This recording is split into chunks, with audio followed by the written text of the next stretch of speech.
व्रत की एक एक चरित्र को हमको ध्यान करना। प्रदोष की कथा में लिखा है, त्रयोदशी व्रत की कथा में लिखा है, प्रदोष की व्रत की कथा में लिखा है कि सुबह ब्रह्म मुहूर्त में उठो, स्नान करो। ठीक है, केवल प्रदोष से मतलब नहीं है। एकादशी का अगर व्रत कर रहे हो तो उसमें भी वर्णन है, ब्रह्म मुहूर्त में उठो, स्नान करो। ठीक है। दूसरा, आसन लगाओ स्नान करने के बाद, काय का अभी बताया था। जम के बोलो कुसा का। कुसा के आसन में वो बलता रहती है, कुसा के आसन में वो तेज पुंजता रहती है, आपको वो बल प्राप्त होता है। तो प्रदोष व्रत का नियम जो आप ले रहे हैं, प्रदोष व्रत को जो आप श्रवण कर रहे हैं, उसको जरा ध्यान से सुनिएगा। सबसे पहले स्नान ब्रह्म मुहूर्त का, सुबह का, उसके बाद में फिर आसन पर बैठकर भगवान की भक्ति को धारण करना, शंकर का अनुमोदन करना, शिव भक्ति में डूबे रहना, शंकर का स्मरण करना, शंकर के नाम का स्मरण करते रहना। ये प्रदोष का मूल तत्व। महाराज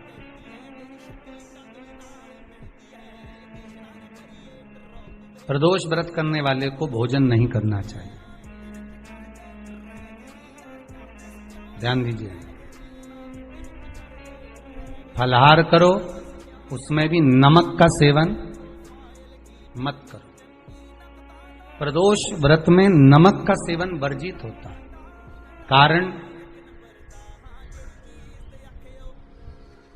क्या कारण होता है? उसका एक कारण माना गया, नमक की वर्जितता। जिस समय पर एक नगर में एक ब्राह्मणी रहती थी, बहुत भाव से सुनिएगा, प्रदोष व्रत नमक को त्यागने का भाव। प्रदोष व्रत की किताब में भी मिल जाएगा आपको, आप पढ़ेंगे तो सुना होगा आपने। एक ब्राह्मणी रहती थी एक नगर में, उसका पति नहीं था। छोटा सा बालक एक साथ में रहता, छोटा सा बालक। अब ब्राह्मण के घर की धर्म पत्नी है,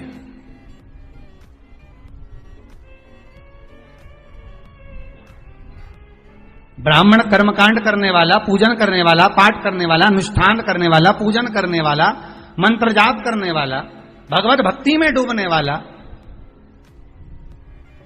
ब्राह्मण तो चले गया, ब्राह्मणी बच्चे के साथ रह रही। क्या करे वो? अकेली निवास कर रही,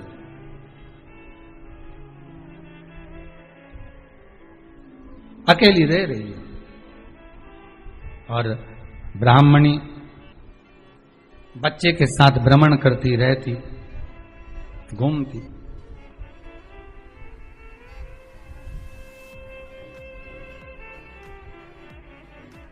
कहीं कहीं दर दर जाकर कुछ भिक्षा को मांग कर लेकर आ जाती, और भिक्षा लाने के बाद में उस भिक्षा को जब लेकर आती तो अपने बच्चे को भी खिलाती और स्वयं भी उसका पान करती।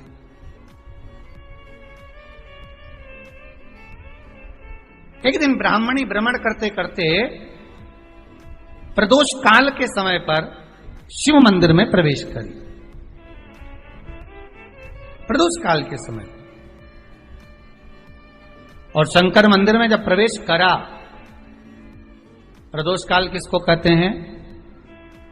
सूर्य अस्त हो रहा हो, रात्रि प्रवेश कर रही हो, दोनों का जब मिलन हो रहा हो वो प्रदोष काल कहलाता। दोनों का जब मिलन हो, सूर्यास्त हो रहा हो, रात्रि अपना चरण बढ़ाने के लिए आगे बढ़ रही हो, और दोनों का जब मिलन हो रहा है, वो प्रदोष काल है, वो प्रदोष का समय है।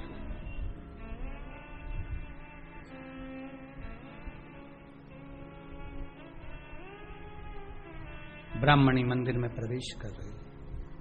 जब ब्राह्मणी मंदिर में प्रवेश करी, मंदिर के अंदर पहुंची, प्रदोष काल का समय था, प्रदोष का समय चल रहा था, और प्रदोष काल के उस समय में प्रदोष काल के उस समय में जब ब्राह्मणी ने देखा कि कोई भगवान की भक्ति में लगा हुआ है, भगवान के रस तत्व में डूबा हुआ है, आज ब्राह्मणी के पास में कुछ पदार्थ नहीं है, अपने बच्चे का पेट भरने के लिए कुछ सामग्री नहीं है, और कुछ आस लेके वो प्रवेश करी है, कुछ आस लेकर वो अंदर प्रवेश कर जाती है।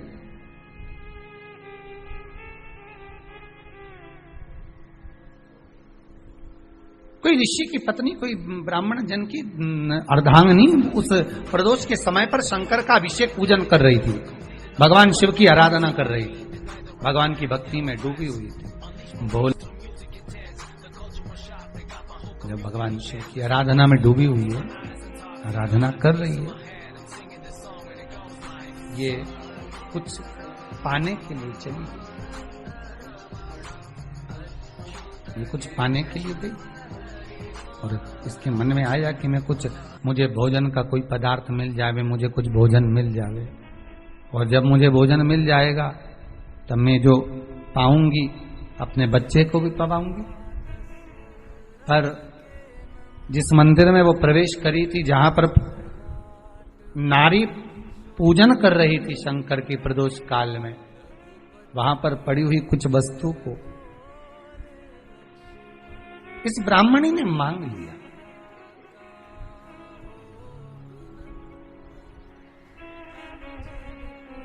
मेरे बालक को बहुत भूख लगी है, मेरा बच्चा बड़ा भूखा है, इसके भोजन के लिए थोड़ी सी सामग्री दे दीजिए, इसके भोजन के लिए थोड़ा सा कुछ रसतत्व दे दीजिए। उसने उठाया थोड़ा सा पदार्थ, कुछ जो उसके पास में था वो दिया। जब दिया तो देने के बाद जब उसे प्राप्त हुआ और होने के बाद में जब वो मिल गया उसको, तो उसने उस समय पर उस पदार्थ को जैसे ही मुख में लिया, लेते ही कहा, इसमें तो स्वाद नहीं है,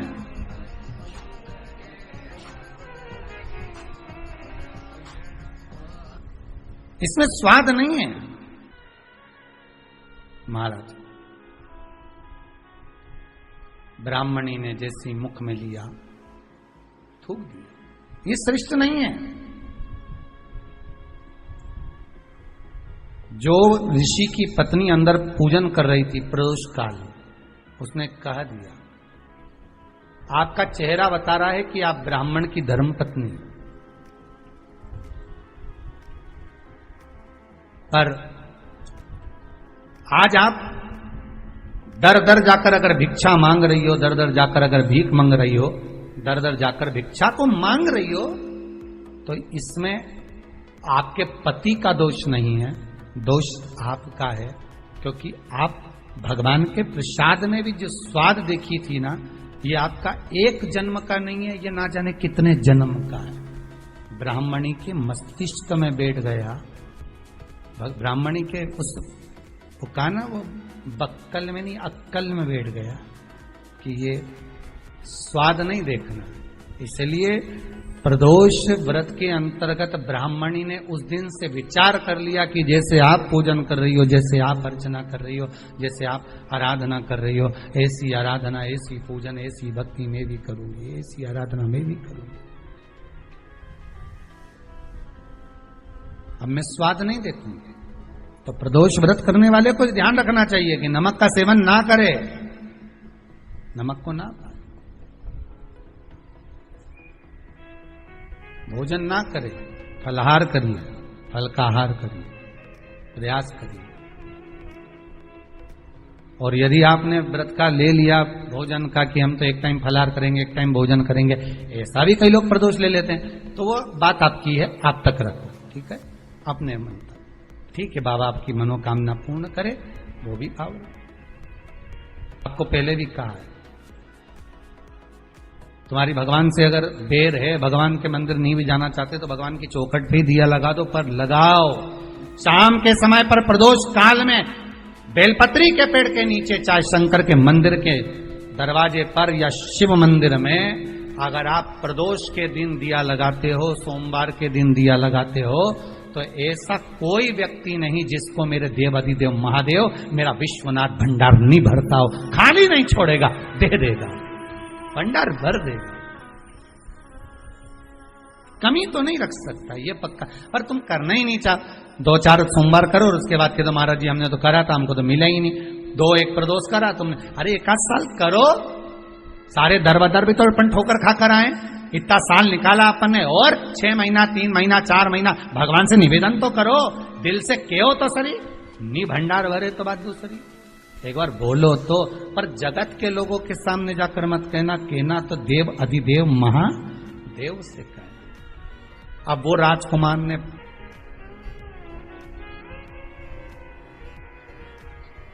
आगे वर्णन आया, प्रदोष व्रत करने वाले को प्रदोष के दिन प्रयास करना चाहिए कि रात्रि के समय पर आधा घंटा 10 मिनट 20 मिनट जागरण करे। जागरण मतलब थोड़ा भगवान का भजन कर ले, भले 4-5 माताएं इकट्ठी नहीं हो तो अपन अकेले ही कर लो, अपन अकेले कम है क्या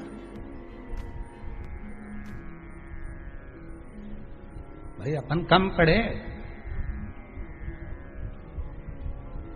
आराधना अकेले भी करो, जागरण करो।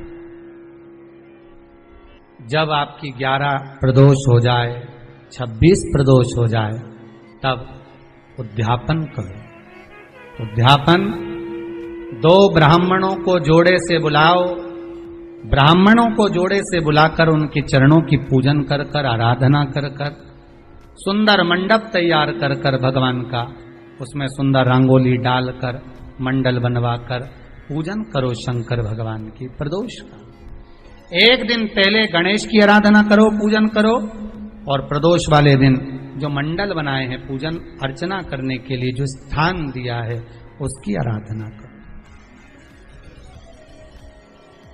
खीर की आहुतियां दीजिए 108 बार, जो ब्राह्मण आए उनके माध्यम से मंत्रों द्वारा पूजन कराकर खीर की आहुतियां दीजिए शिव नाम महाराज। फिर ब्राह्मणों को जोड़े से भोजन कराकर, चरणों को नमन कर कर, दक्षिणा प्रदान कर कर, निवेदन कर कर ब्राह्मणों से कहें, हे ब्राह्मण देवता, आप हमें आशीर्वाद प्रदान करें कि जिस प्रदोष का हमने व्रत किया है उस व्रत का पुण्य फल हमें प्राप्त हो।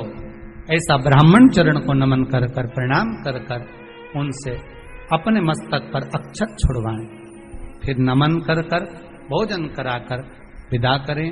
शाम को भगवान का जागरण करें। ऐसे प्रदोष व्रत का उद्यापन कर अपने जीवन को सार्थक बनाएं। ऐसा सुंदर प्रदोष व्रत का व्याख्यान वर्णन स्कंद पुराण में करा गया। वही स्कंद पुराण का प्रदोष व्रत का वर्णन आपको शिव महापुराण के इस सुंदर संवाद में किया गया।